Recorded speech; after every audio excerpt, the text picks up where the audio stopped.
సిగ్గు లేదురా చెప్పిన పని చేయవు. అవునండి, వీడు ఎప్పుడు ఏమీ పని చేయడు, వేస్ట్ ఇలా.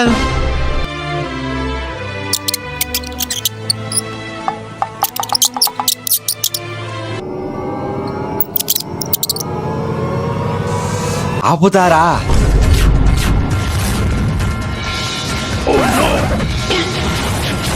మీరు ఎప్పుడు ఇంతే నన్ను ఏదో ఒకటి తిడుతూనే ఉంటారు. ఇంకెప్పుడు నేను మీతో మాట్లాడాను. బాయ్. ఏంటండి వాడు అంత కోపం చేసుకుని లోపలికి వెళ్ళాడు? నాకైతే భయంగా ఉందండి, వాడు ఏమని చేసుకుంటాడా అని. మీరే ఏదో ఒకటి చేయండి. నువ్వేమి టెన్షన్ పడకు, నేను చూసుకుంటానులే. ఈ రోజు నుండి వీళ్ళింట్లో నేను అన్నమే తినను. ఇంకా నేను వీళ్ళింట్లో ఉండను. నా బట్టలన్నీ సర్దుకొని నా ఫ్రెండ్ గడి దగ్గర 50 రూపాయలు ఇప్పించుకొని ఎక్కడికైనా వెళ్ళిపోతాను. అక్కడెక్కడైనా ఎవరి దగ్గరైనా పనికి చేరుకొని బాగా సంపాదించి పెద్ద ఇల్లు కట్టుకొని కార్లన్నీ తీసుకుంటాను. అప్పుడు తెలుస్తుంది నా విలువ ఏంటని వీళ్ళకి. వీళ్ళేంటి నాకు ఫోన్ చేస్తున్నారు? ఏంటి? బువ్వ తినేకి రావరా? నాకేమవుద్దు, మీరే తినండి. నీకు కబాబు తీసుకొచ్చి నన్ను రారా? సరేలే, వస్తున్నాను.